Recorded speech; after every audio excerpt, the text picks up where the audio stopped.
So I know it's been a while. I told y'all I would make y'all a video on the history of a dog tag that we dug in the last video.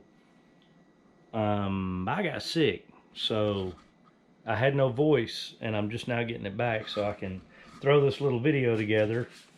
Um, so we dug this dog identification tag, and normally you wouldn't pay much attention to those. Like rabies tags usually only have the vet's name and location and number, and then dog taxes have the city and a serial number and a date. But a dog identification tag usually has the owner's name and address, like the one we found. And even then, mostly that's pretty mundane. But in this case, I thought I'm going to go ahead and look it up and just, see what kind of history is behind it. So I started with the 1950 phone book, the Morrison and Formey phone book, and the address was in there under that name, M. Templeton. Turns out M stood for Mary. So now I had a name to the address, and given the date that the house was built, and those phone books, we can tell that dog license or that dog tag was probably lost in the early to mid 50s. So in the 1952 phone book, Mary, it listed her as working at the local drugstore. And by 1955, it showed her occupation as owning Mary's truck stop or working at Mary's truck stop. At that point, I didn't know whether she was the founder or not. But what I didn't know until I contacted the family was between 52 and 55, Mary started the little diner called Mary's Cream Canteen, and it quickly outgrew the amount of business that she has, so she added on and it became Mary's Truck Stop.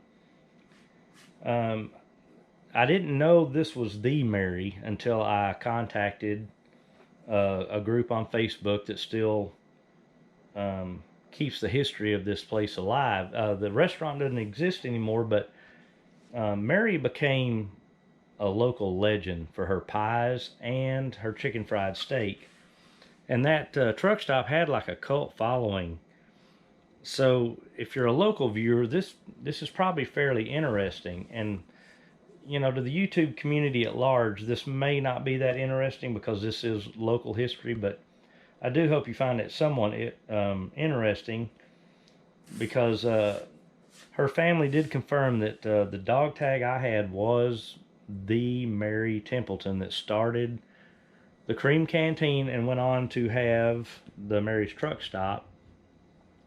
And it was a very big deal locally.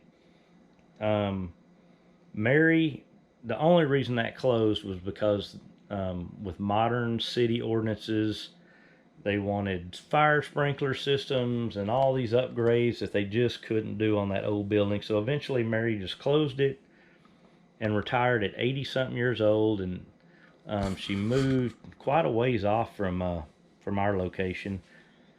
But she wasn't happy being retired at 80, so in that new city she moved to, she opened another diner called the Little Brown Jug. And eventually, I believe she passed away in her 90s. The person that I was in contact with was the great-granddaughter, and she loved her great-grandmother Mary, and she had lots of memories of the truck stop. And she called around and got with her grandmother, which would be Mary's daughter. I have to keep all these names straight. And it turns out that they do remember the dog that went on. So Chanute, which is the name on the dog tag, was a French poodle. So I hope y'all find this little history tidbit interesting. I know the local viewers probably really like this. I know it got a big Facebook response from my friends, and it's amazing how many people had been there and how many people actually had even worked there. I had several on my friends list, and that was like some of their first jobs.